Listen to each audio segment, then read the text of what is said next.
સંત સંમેલન થયું। દેશભરના મોટી સંખ્યામાં સાધુ સંતો હાજર રહ્યા છે। સ્વામિનારાયણ સંપ્રદાયના પુસ્તકોમાંથી લખાણ દૂર કરવાની માંગ છે।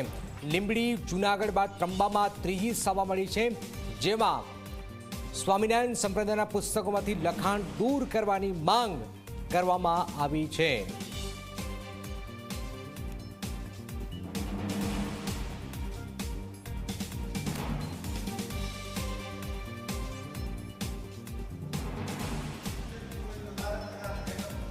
તો રાજકોટના ત્રંબા ગામે સંત સંમેલન, જેમાં કેટલીક વાર લાગણી દુભાતી હોય એ પ્રકારની વાત સાધુ સંતો તરફથી કહેવામાં આવી છે।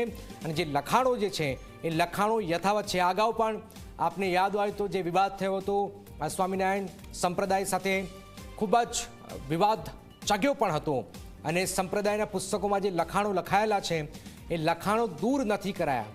વારંવાર આ પ્રકારે વાત કરાઈ છે, તો લખાણો દૂર નથી કરાયા અને એટલા જ માટે આ લખાણો તાત્કાલિક દૂર કરવામાં આવે એ પ્રકારની વાત સાધુ સંતો તરફથી કરવામાં આવી છે। અને એટલા જ માટે રાજકોટના ત્રંબા ગામે આ સંત સંમેલન મળ્યું છે, જેમાં લીંબડી જૂનાગઢ અને ત્રંબામાં આ ત્રીજી સભા મળી છે, જેમાં તમામ જે સાધુ સંતો છે એક જ વાત કરી રહ્યા છે કે સ્વામિનારાયણ સંપ્રદાય જે છે એ એમના પુસ્તકોમાંથી લખાણ દૂર કરે, આ પ્રકારની વાત કરવામાં આવેલી છે।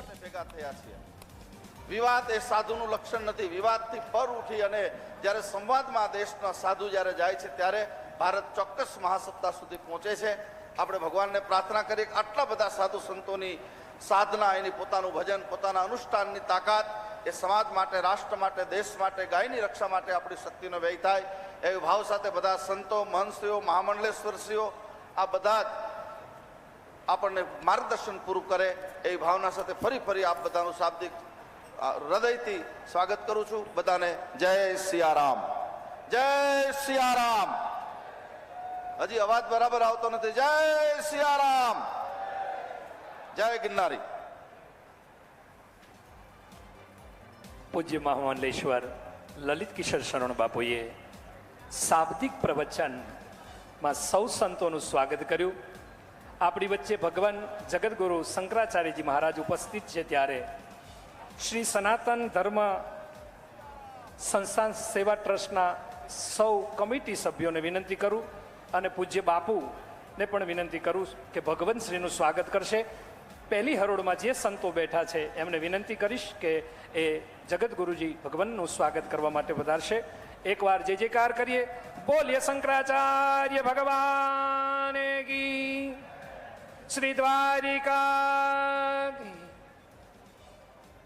પૂજ્ય એકવાર તાળીઓ તો બતાવો, તાળીઓથી આપણે સૌ સ્વાગત કરીએ। આટલી મોટી સંખ્યામાં જ્યારે આપણે અહીંયા ઉપસ્થિત છે ત્યારે આ દેશ માટે કંઈક નવું બીજ રોપાઈ રહ્યું છે, આ દેશ માટે કંઈક નવું પુષ્પ ખીલી રહ્યું છે, ત્યારે સમગ્ર વિશ્વમાં સનાતનનો જય જયકાર થઈ રહ્યો છે, ત્યારે કોઈ પણ ક્રાંતિ ગુજરાતની ભૂમિમાંથી જ રોપાઈ છે। ત્યારે